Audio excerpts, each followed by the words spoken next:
खूप बारकाईने अभ्यास केला असं लक्षात आलं की भारतभर जिथे जिथे त्यांच्या अन्नछत्र, धर्मशाळा आणि जीर्णोद्धार केला तिथे त्यांचे सेंटर्स होते आणि तिथून त्यांना वेळोवेळी ज्या संवेदनशील बातम्या होत्या त्यांचे हेर पाठवायचे, तिथून येणारी माणसं त्यांना त्या बातम्या द्यायच्या. त्यामुळे एक अद्यावत हेरांचं जारं माहितीचं आज माहितीचं जे युग आहे की ज्याच्याकडे जितकी इन्फॉर्मेशन आहे आणि ती कशा प्रकारे तो वापरतो त्या प्रकारे तो पुढे जाईल असं आहे.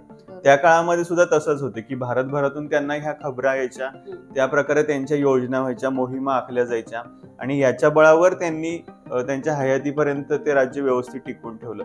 आश्चर्याची गोष्ट की त्या काळामध्ये इतकी धामधूम होती तरी त्यांच्या राज्यावरती एकदाही आक्रमण झालं नाही. की एक स्त्री, कमकुवत स्त्री म्हणून त्यांच्याकडे काही लोकांनी पाहिलं, परंतु आपण लक्षात घेतलं पाहिजे की एकदाही त्यांच्या हयातीमध्ये कुणी आक्रमण केलं नाही त्यांच्या राज्यावरती. तर ह्याच्या मागे खूप मोठा धोरणीपणा, एक मुरब्बी राजकारणी, एक हुशार राज्यकर्ती, हे सगळे त्यांचे गुण लक्षात येतात. आणि संपूर्ण व्हिडिओ पाहण्यासाठी स्मार्ट मराठी या YouTube चॅनेलला नक्की व्हिजिट करा.